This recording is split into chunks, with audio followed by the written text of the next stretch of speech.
చుట్టాలు వచ్చే ఉంటారు, ఇంటికి అడిగే ఉంటారు, మీ బాబుకి ఎన్ని మార్క్స్ వచ్చాయి, మీ పాపకి ఎన్ని మార్క్స్ వచ్చాయి, మా కూతురికి ఎన్ని మార్క్స్ వచ్చాయి, మా అబ్బాయికి ఎన్ని మార్క్స్ వచ్చాయని చెప్పే ఉంటారు. సో అవన్నీ ఏం పట్టించుకోకుండా వాడికి ఎన్ని మార్క్స్ వచ్చాయి, నాకు ఎన్ని తక్కువ మార్క్స్ వచ్చాయి మనం ఏం పట్టించుకోకుండా. సో నిజంగా చెప్పాలంటే మనకి 10th క్లాస్ సర్టిఫికేట్స్ కానీ ఇంటర్ సర్టిఫికేట్స్ కానీ అవసరం లేదబ్బా, అవసరం లేదు. బయట సిచ్యువేషన్ ఎట్లా ఉందంటే బీటెక్లో 95% వచ్చినా ఎవరు దేకట్లేదు బయట.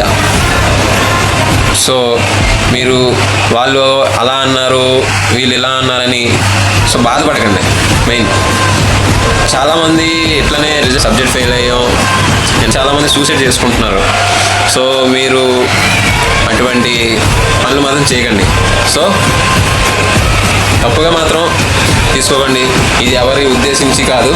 సో ఎగ్జామ్ ఫెయిల్ అయితే తర్వాత రాయొచ్చేమో, కానీ ప్రాణం కోల్పోతే మాత్రం తిరిగి తాలేము. సో బీ కేర్ఫుల్, ఓకేనా? తప్పుగా మాత్రం తీసుకోకండి, ఓకేనా? ఎవరో ఏమో అన్నారు, నాకు ఎలా అన్నారు, నాకు తక్కువ మార్క్స్ వచ్చాయి అలాంటివన్నీ తప్పుగా తీసుకోకండి, తప్పుగా ఇది చేయకండి, సరేనా? ప్రాణం విలువ చాలా ఇంపార్టెంట్, ఓకే? ఇలాంటి మోటివేషన్ రీల్స్ కోసం మన ఛానల్ని ఫాలో చేయండి, సబ్స్క్రైబ్ చేయండి.